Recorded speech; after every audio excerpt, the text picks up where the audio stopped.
আসসালামু আলাইকুম রহমতুল্লাহি অবরকাতুহ। সম্মানিত দর্শক, দেশে বিএনপির শাসন শুরু হয়ে গেছে এবং সারা দেশে প্রায় প্রতিদিনই একটি না একটি ঘটনা ঘটানো হচ্ছে বা একটি না একটি ঘটনাকে সামনে আনা হচ্ছে, যাতে করে বিএনপির যিনি সরকার প্রধান জনাব তারেক রহমান, তার মহত্ব, তার উদারতা, তার বিশালত্ব এবং রাষ্ট্র পরিচালনায় যে তিনি অনন্য, এই জিনিসগুলো বিএনপি তুলে ধরার চেষ্টা করছে। তিনি সাধারণ মানুষের মতো যানজট পার হচ্ছেন, তার গাড়ি যানজটে আটকে আছে।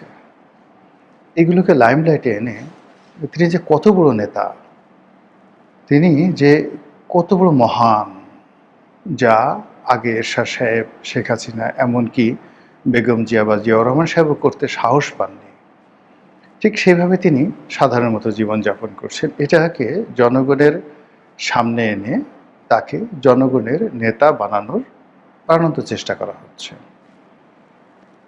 এর বাইরে যারা মন্ত্রী মহোদয় রয়েছেন, তারা নানা রকম কথা বলে, কাজকর্ম করে, অ্যাকশন দেখিয়ে তারেক রহমান সাহেবের স্বপ্ন পূরণ করা, বিএনপিকে জনমুখী করা এবং যে কোনো মূল্যে রাজনৈতিকভাবে আওয়ামী লীগকে পিছনে ফেলে দেওয়ার জন্য প্রায় সব কাজই তারা করছেন।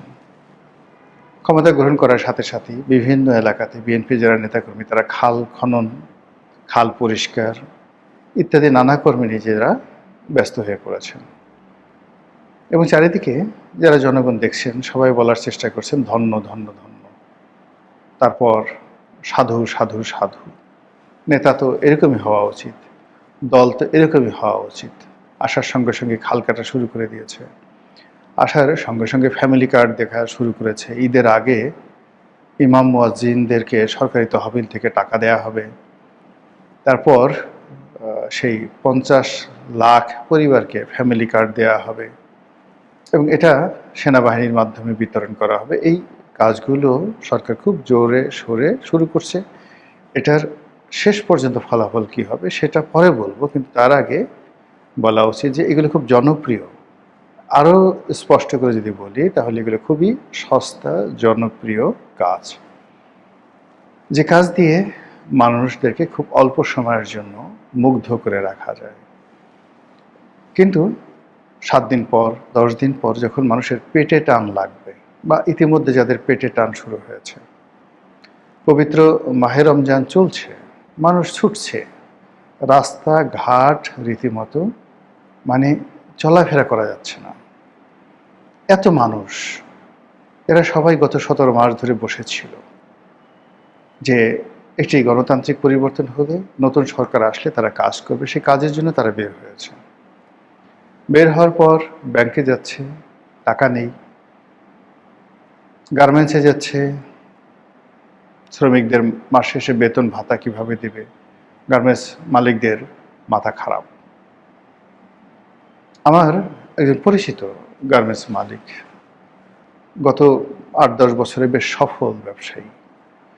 তো ভদ্রলোকে সেদিন একসাথে নামাজ পড়লাম, দেখলাম যে খুব ক্লান্ত বিধ্বস্ত অবস্থায় আসছে, ইফতার গাড়িতে বসে পড়েছে। সে বলল যে এরকম একটা ব্যাংক, নাম বললাম না, বললো যে একটা ব্যাংকে তার বেশ কিছু টাকা ছিল, এখন সেই ব্যাংকের অবস্থা ভালো না, ফলে প্রায় 4-5 কোটি টাকার মতো সেখানে তার আটকা পড়ে আছে।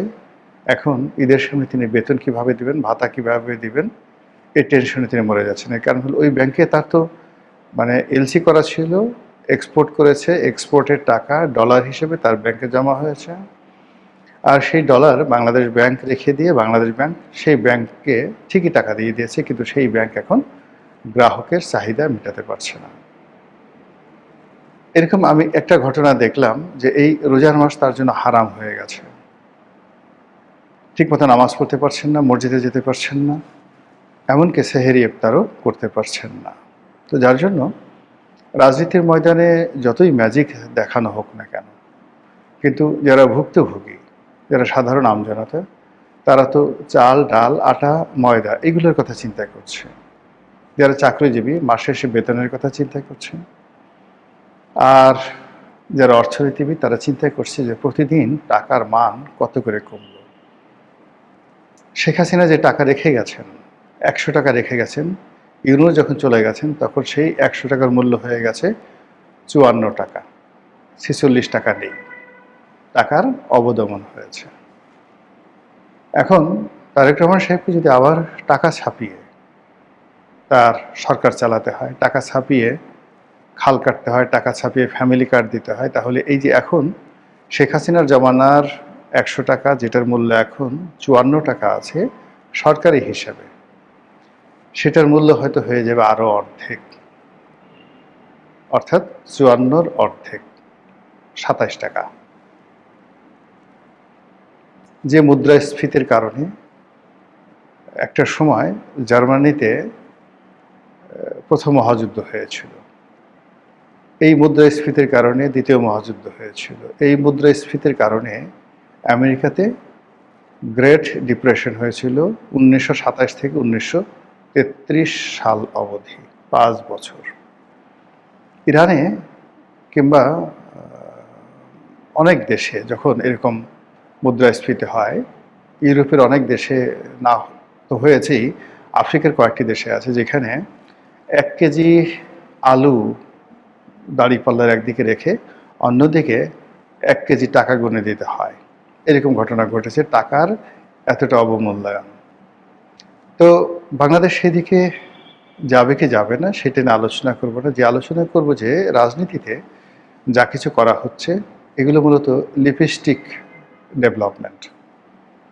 লিপস্টিক লাগিয়ে যেভাবে ঠোঁটকে লাল বানিয়ে দেওয়া হয়, কসমেটিক সার্জারি করে যেভাবে মানুষকে সুন্দর বানানো হয়, ঠিক এইভাবে একটা দেশ ১৫ দিন চালাতে পারবেন, ১ মাস চালাতে পারবেন, কিন্তু এরপরে আর চালাতে পারবেন না যদি রাজনীতির শূন্যতা থাকে এবং যদি অর্থনীতি ভালো না থাকে। আমাদের দেশে রাজনীতির শূন্যতা আছে, অর্থনীতির মহা সর্বনাশ ঘটে গেছে। এটা নিয়ে বিশদ আলোচনা। এর ফলে কি হচ্ছে, যত কিছুই হোক না কেন কোনো অবস্থাতেই নায়ককে নায়ক বানানো যাচ্ছে না, ভিলেনকেও ভিলেন বানানো যাচ্ছে না। গত ১৭ মাস ধরে শেখ হাসিনাকে, আওয়ামী লীগকে অপান্তেয় করার জন্য, অপ্রয়োজনীয় করার জন্য ডক্টর মোহাম্মদ ইউনূস এবং তার পারিষদবর্গ সর্বোচ্চ চেষ্টা করেছেন, কিন্তু ফলাফল শূন্য। তাকে চলে যেতে হয়েছে অপমানজনকভাবে, এবং তার সঙ্গে যারা ছিলেন তাদের সবাইকে তিনি বিপদে ফেলেছেন। তার উপদেষ্টা, তার কিংস পার্টির কুশীলব, এমনকি তার উপর নির্ভর করে জামাত ক্ষমতা আসার যে স্বপ্ন দেখেছিল এবং যে হুম্বিতম্বি করেছিল, এটি এখন রীতিমতো জামাতের জন্য বুমেরাং হয়ে পড়েছে। আমি গত ১৭ মাস ধরে বলে আসছি যে বিএনপি ছলে বলে কৌশলে ক্ষমতায় আসার চেষ্টা করছে, এবং ক্ষমতায় আসার পর তারা জামাতকে এমন ডলা দিবে, বাস ডলা, যে ডলা পর জামাতের লোকজন বলবে যে আওয়ামী লীগের জমানাতে খুব ভালো ছিলাম, এবং ঘটনা সেই দিকে যাচ্ছে। চারিদিকে জামাতের নিস্তব্ধতা। নাসিরউদ্দিন পাটোয়ারির বড় বড় কত কথাবার্তাগুলো এখন নেই। সে হেসে হেসে বলছে যে এখন তো আমি সালাউদ্দিন সাহেবকে কিছু বলতে পারবো না, সালাউদ্দিন সাহেব স্বরাষ্ট্রমন্ত্রী হয়ে গেছেন, এখন কিছু বললে আমাকে গ্রেপ্তার করবে। না রে বাবা, পারলে এখন সাহস দেখাও, এখন কক্সবাজার গিয়ে সালাউদ্দিনকে গালাগাল করো, এখন পারলে মির্জা আব্বাসের বাসায় গিয়ে ভুকা দাও, তাকে গিয়ে চাঁদাবাজ বলো, কি খবর চাঁদাবাজ, কেমন আছো, এখন গিয়ে বলো না, দেখি কেমন পারো। এবং এখন বলতে পারলে সত্যিকার অর্থে সাহস বোঝা যাবে। এখন সাদিক কায়েম ডাকসুর যে সহসভাপতি, ভিপি, শিবির নেতা, এখন যদি আপনার সাহস থাকে বা তোমার সাহস থাকে, ছোট ভাই এজন্য তুমি করে বললাম, এখন তাকে বলো যে তারেক রহমানকে একটা লাথি দিতে চাও তো, যে একটা লাথি দিয়ে শেখ হাসিনাকে তাড়িয়ে দিয়েছি, তারেক রহমান সাহেব যদি এই কাজ করে তাকেও লাথি দিয়ে বাংলাদেশের থেকে তাড়িয়ে দেবো, একটু বলো তো বাবা, দেখি কেমন পারো। তারে বলার দরকার নাই, ধানমন্ডির যে এমপি কিংবা ঢাকা বিশ্ববিদ্যালয়ের যে এলাকার এমপি মির্জা আব্বাস বা রবিউল আছেন, এদের দুজনকে একটু গালি দেন তো, দেখি কত বড় সাহস আছে, বুকের পাটা আছে। তো এই জিনিসগুলো হয় কি, আমাদের দেশে পরিবেশ পরিস্থিতি অনুযায়ী সবাই বড় বড় কথা বলে, আর যখনই শক্ত কোনো কিছু আসে সঙ্গে সঙ্গে আব্বা আব্বা বলে। তো রাজনীতিতে এই যে যা কিছু চলছে, আবার এখন যারা বিএনপির লোকজন গত এই ইনুস জামানাতে যারা মিউ মিউ করতেন, তারপর শেখ হাসিনার জামানাতে যারা চিউ চিউ করতেন, এখন তারা হালুম, ওরে বাবা রে বাবা, রয়্যাল বেঙ্গল টাইগার হয়ে গেছেন। তো যা হোক, যা কিছু হোক না কেন, প্রকৃতির একটা অমোঘ নিয়ম রয়েছে। প্রকৃতি শূন্যতা পছন্দ করে না। বাংলাদেশের রাজনীতিতে যে শূন্যতা চলছে, এই শূন্যতা আওয়ামী লীগ জমানাতে আওয়ামী লীগ সৃষ্টি করেছিল বিএনপি এবং জামাতকে দূরে রেখে।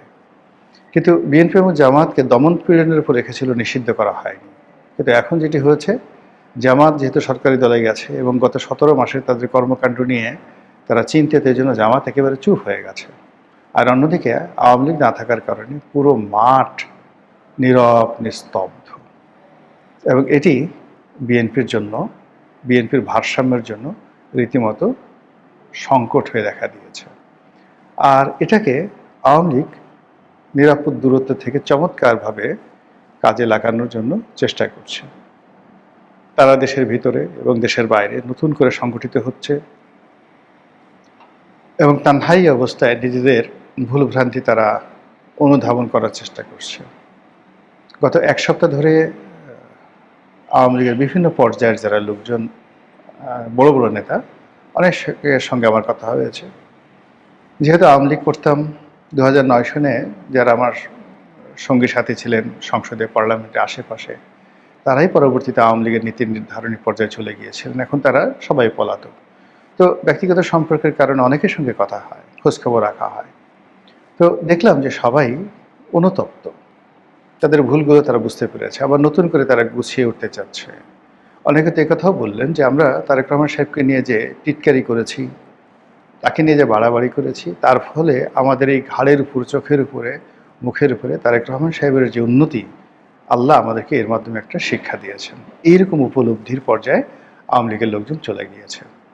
তো যেটা বলছিলাম যে আওয়ামী লীগ নানাভাবে সংগঠিত হচ্ছে এবং এই বর্তমানে এই সময়টিকে তারা ধরে নিচ্ছে যে তারেক রহমান সাহেবকে অন্তত পক্ষে 2 বছর সময় তারা একটা হানিমুন পিরিয়ড দেবে।